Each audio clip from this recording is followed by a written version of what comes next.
On today's show, I'm talking about Russia in Bible prophecy, very important things happening in our world right now. I'm also talking about the ban on worship and the limitation of First Amendment rights for believers and what it means. I'll also be answering your questions. I'm Jimmy Evans. Welcome to the Tipping Point Show.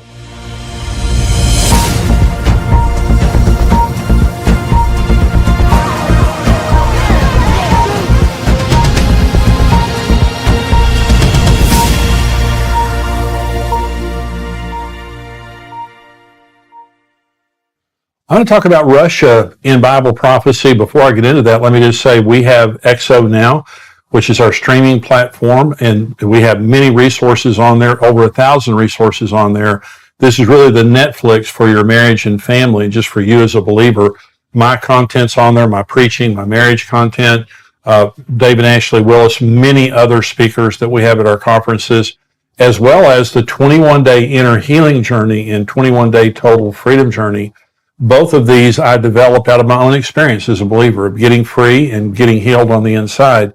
If it's something that you're interested in, go on XO Now and subscribe. It's $9 a month. However, as a Tipping Point viewer, we want to give you a 25% discount. Just go on 21dayjourney.com/tipping point, and you can enter into the promo code there, Tipping Point. You'll get a 25% discount. So for a very little amount of money, you can go through the 21-day journeys.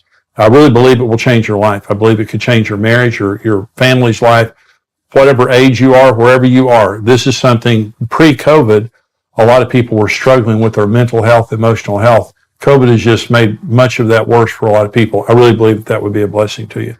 We talk about Russia in Bible prophecy, and we're talking again about the world, the makeup of the world, and what the Bible said would happen at the very end. Now, some of the most specific scriptures related to the end times have to do with Israel.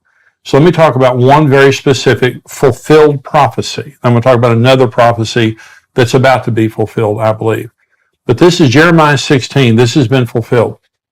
Therefore, behold, the days are coming, says the Lord, that it shall no more be said, the Lord lives, who brought up the children of Israel from the land of Egypt, but the Lord lives, who brought up the children of Israel from the land of the north, and from all the lands where he had driven them, for I will bring them back into their land, which I gave to their fathers. Now, if you go on to a map and you look at Jerusalem, you look at Israel, you go directly north, is Russia. The far north, that's Russia up there. And so, is that fulfilled? No more will I bring the children of Israel out of Egypt, but I'm going to bring them out of the land of the north and all these other lands where I've scattered them. Okay. In 1989, between 1989 and December of 2002, 1.1 Russian Jews immigrated from Russia to Israel. So I did a conference in Israel about 7 years ago, a leadership conference, and we did not invite a Russian interpreter. And boy, we heard about it. The first time that I spoke in Israel was, maybe 30-something years ago. And there weren't Russians in Israel. I mean, there may have been a few, but there weren't Russians in Israel. Certainly weren't Russian congregations, Messianic congregations. Well, there are today. And so a lot of the Russian Messianic Jews wanted to come to our conference, but they couldn't. They're all over Israel. So this is a fulfilled prophecy. Now we can say it's not just God who delivered the Jews out of Egypt or out of Babylon, but now God has delivered the Jews from the north, the land of the north, from Russia, and from all the other nations where they had been scattered. This is a fulfilled prophecy. Okay, well, here's another prophecy, and you've heard me talk, if you've heard me talk much at all, about the Gog and Magog war. Now, this has not happened, but it's going to happen here pretty quick. I want to tell you how I believe it could all take place. But this is Ezekiel 38, and this is Ezekiel now prophesying a war that's going to be Russia. It's going to be Iran. It's going to be Syria. It's going to be Turkey. It's going to be Libya. It's going to be the Sudan or the area around old Ethiopia. Those kinds of nations that are aligned in their beliefs and in their opposition to Israel. And so Ezekiel 38, now the word of the Lord came to me saying, Son of man, set your face against Gog, that's a person, of the land of Magog, that's the land, the prince of Rosh, Meshech, and Tubal, and prophesy against him and say, Thus saith the Lord God, Behold, I am against you, O Gog, the prince of Rosh, Meshech, and Tubal. I will turn you around, put hooks in your jaws, and lead you out with all your army, horses, and horsemen, all splendidly clothed. a great company with bucklers and shield, all of them handling swords. Persia, that's Iran. Ethiopia, that's the Sudan, that area around there. Libya, it's Libya. All of them with shield and helmet. Gomer and all of its troops. The house of Togarmah from the far north, Turkey. Many people are with you. Prepare yourself and be ready, you and all your companies that are gathered about you, and be a guard for them. After many days you'll be visited. In the latter years, you will come into the land of those brought back from the sword, that's Israel, and gathered from many people on the mountains of Israel, which had long been desolate. They were brought out of the nations, and now all of them dwell safely. You will ascend like a storm, covering the land with a cloud, you and all your troops and many people with you. Now I'm going to continue on that in just a minute. And so all of these nations are aligned. Russia has been helping Iran develop their nuclear technology. Russia is aligned with all the nations that we're talking about. Russia is very much aligned militarily and economically with Iran, with Turkey. We see right now Russian troops in Syria, Iranian troops in Syria, these nations coming together, Turkey now becoming more and more militant in their position against Israel and pro-Russia. All these things are happening right before our very eyes. I'm going to talk about in just a minute about how I believe this will be provoked. But we see all these things happening right now, and so Russia is going to attack Israel. That's one of the things I'm saying. There's going to be a Russian-Muslim alliance, and they're going to attack Israel. So let me talk specifically about Russia. You say, well, why would Russia attack Israel? Well, to gain a military advantage, a strategic advantage. Israel is a very, very strategic, literally, Israel's the crossroads of the world. Africa, the Middle East, Europe, Asia, this is the center of it right there with a Mediterranean seaport. And so very strategic piece of land. However, the big deal is Israel has recently discovered massive deposits of natural gas off their coast. Okay, this is an article here, and it says Israel-EU gas pipeline to compete with Russia. So think about that for just a minute. Russia sells Europe much of their oil, their heating oil and much of their oil, because Russia is oil rich. And they use it not just to get rich, they use it to control Europe. Anytime one of these European nations is getting out of line, Russia says, wait just a minute and I'll cut off your oil. This is a big deal. And so now Israel is building a pipeline to the EU so that they can pipe in cheaper natural gas, very efficient natural gas, into Europe to compete with Russia. This is the article. The EU and 3 member states have backed a plan for Israel to reduce Europe's gas dependence on Russia. The European Commission ministers from Cyprus, Greece, and Italy signed up to build a new gas pipeline from Israel to Europe at a meeting in Tel Aviv on Monday, the 3rd of April. The 2200 East Med pipeline, by the way, that was in 2017. The 2,200 kilometer East Med pipeline would connect Israel and Cypriot offshore gas fields to Greece and Italy. Okay, and this goes on to talk about just the incredible benefit this would be to Europe to lessen their dependency. Okay, let me continue to read Ezekiel 38, because the first portion that I read to you there was talking about Russia and these Russian-aligned nations are going to attack Israel. Now it's going to tell you why. Ezekiel 38. Thus says Lord God, on that day it shall come to pass that thoughts will arise in your mind, and you will make an evil plan. You will say, I will go up against a land of unwalled villages. I will go up to a peaceful people who dwell safely, all of them dwelling without walls, and having neither bars nor gates. Listen to this, to take plunder, to take booty, to stretch out your hands against the waste places that are again inhabited, and against a people gathered from the nations who have acquired livestock and goods who dwell in the midst of the land. Sheba, Dedan, let me stop right there for just a minute, because this is talking about America and some of the pro-Israel nations questioning the Gog-Magog alliance. Okay, so thoughts are going to arise in your heart. First part of the text I read to you says, I'm going to put a hook in your jaw. God says, I'm going to provoke this. A hook was an animal hook. And when a farmer had an animal that was stubborn like a mule, they put a hook in its mouth and drug it around. And so God is saying, you don't have a choice in the matter. I'm going to provoke you. I'm going to put a hook in your jaw, all of you, and I'm going to drag you down to the mountains of Israel. I'm going to destroy you myself. Now here it's saying, thoughts are going to rise in your heart.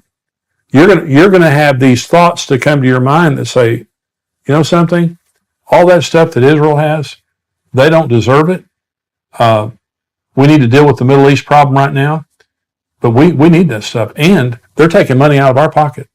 That natural gas that they're sending to Europe, they're lessening Europe's dependence upon us, and that hurts us financially, and it hurts us politically. And so thoughts are going to rise in your heart, and you're going to come down to take plunder, to take booty, and to come against people who now have gathered back into the land, and these are rich people. Well, let me say several things. The first time I was in Israel was probably around 1985, something like that. When I was in Israel in 1985, they said Israel was the 5th largest exporter of agricultural produce in the world. The Israelis invented drip irrigation. They can grow stuff that you can't even imagine how rich the land is. It blossomed like a rose. That's another Old Testament prophecy that came true when Israel came back in the land. It is the most rich, abundant land you've ever seen in your life. The Dead Sea has over 1 billion tons of chemicals in it. We swam in the Dead Sea. You don't swim in the Dead Sea. You just kind of lay on top of the water. It's like motor oil. It is 1 billion tons of chemicals, fertilizers, medicines, all kinds of things that are made out of those right there. The Dead Sea alone is worth an absolute fortune. Then you have the natural gas. You have all the other things, the technologies. Israel is known for its technologies. So Russia is sitting there at some point in time, and thoughts are going to rise in their heart, and they're going to come down to take booty. Now, this is the rest of the text. Sheba, Dedan, the merchants of Tarshish, and all their young lions will say to you, have you come to take plunder? These nations are going to say to them, hey, we know why you're here. Have you gathered your army to take booty, to carry away silver and gold, to take away livestock and goods, to take great plunder? So here's the interesting thing. Sheba, Dedan, Tarshish, and her young lions. Sheba and Dedan, that's the Arabian Peninsula. That's Saudi Arabia. That's Yemen. That's Qatar. That's the UAE. That's Oman. Those are the nations of the Arabian Peninsula that have come into the Abraham Accords. Now, Saudi Arabia hasn't yet come into the Abraham Accords, but they're warming up to Israel. And they're very pro-Western. So this peninsula here is very much today aligned with Great Britain and the United States. Tarshish, I believe, is Great Britain. The lions, the national symbol of England, is a lion. Young lions means a colony, an offshoot. Okay, America is by far the most powerful of all the colonies of Britain. And so what this is saying is, if this happened tomorrow, that Russia, Iran, Syria, Turkey, all these nations come together against Israel to attack them, but their real purpose is plunder. It's not noble to solve the Middle East problem. It's to take plunder. And of all the nations that are in the world today, the Arabian Peninsula, Great Britain, and the United States say, wait just a minute. We know exactly why you're here. You have come down to steal what is not yours. You're not here for any great diplomatic purpose. You are here so you can take away what these people have that has prospered in their hand because of the blessing of God. So I'm doing these programs on all these nations in Bible prophecy to show you geopolitically everything is the way the Bible said it would be right now. The Gog and Magog alliance, it exists. They're against Israel. They're all in relationship to one another. Then you have the Sheba, Dedan, Tarshish, her young lions. We're all aligned together in our support of Israel. And so these things are happening before our eyes. So again, I believe that end time prophecy is ready to be fulfilled. Now, why do I say that the Gog-Magog war could happen at any time? Iran, Blinken, the new Secretary of State, in his first few days in office said Iran is weeks away from getting nuclear material. Now, Israel came out at the same time saying even if they got the nuclear material today, it's still going to take them a year to year and a half to have a nuclear weapon. That's still very quick. We are looking at months where Iran is going to have a nuclear weapon. They're going to have a nuclear weapon. Okay, all the talks and all that stuff, yeah, I don't think it makes a nickel's worth of difference. They've never lived true to an agreement yet. So they're going to get a nuclear weapon. They are vowed publicly on the record. Iran is vowed to the destruction of Israel. No doubt about it. Okay, that's why I don't believe Israel will ever allow Iran to get a nuclear weapon. What am I saying? I'm saying they're going to bomb Iran. I believe that if Iran is allowed to get a nuclear weapon, Israel at some point is going to preemptively strike them because it is an existential threat to Israel. So when God says, I'm going to provoke you, can you imagine what would happen tomorrow or today if Israel bombed Iran? Russia has been warning the United States and Israel for years in protection of Iran, and Russia has been saying, you touch them, you have problems with us. So if Israel preemptively struck Iran to keep them from getting a nuclear weapon, I believe, my personal opinion is, and I put this in my book, The Tipping Point, I personally believe that could begin the Gog and Magog war. One way or the other it's going to happen. One way or the other, all of the pieces are being aligned right now. Bible prophecy is coming true right before our very eyes. And that's the point. Now, if you're not a subscriber, I'm going to say bye to you now because we have another part of the program that's for subscribers only, but you can subscribe for $7 a month, $77 a year. We'd love to have you as a subscriber. If you are a subscriber, stay tuned. I'll be right back.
say đủ mắt môi. Anh như chỉ còn muốn em bên cạnh như ở phố xa rồi. Anh chỉ muốn em cạnh đấy thôi, không muốn em ở bên đời, chỉ muốn em anh bên người. Người đã cất bước đi xa trong cơn mưa chiều vội vã.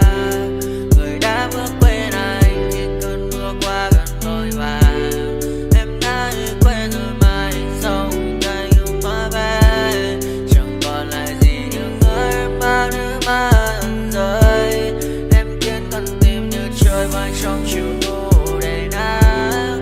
Em khiến con tim như tan mưa trong chiều thu mát màng.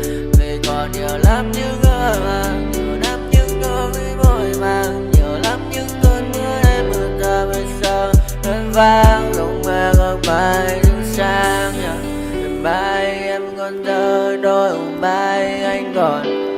Người ta xưa ta chúng còn giữ nhau chẳng đêm. I feel like I'm losing my mind. Is everybody in the world blind? Please Lord give me a sign, a sign. I feel like I'm losing my mind. Is everybody in the world blind? Please Lord give me a sign, a sign. I wanna be the greatest. Everybody on the fake shit. I look around and feel like everybody is the fakest. I make this every day and I'm impatient, hoping one day I blow up from the basement. Statement, the top is so vacant. I don't hear shit that I think is amazing. Waiting for my day when I'm playing sold out shows for 1,000 faces. Hey, give me that crown, get in my way and to be put down. It ain't your place, all this my town. If I want that shit, then I'll get it right now. I'm losing it, the noose it fits. I'm losing shit, a stupid myth. You choose to live or choose to dip. You choose to fight or lose your grip and lose a gift. I feel like I'm losing my mind. Is everybody in the world blind? Please Lord give me a sign, a sign.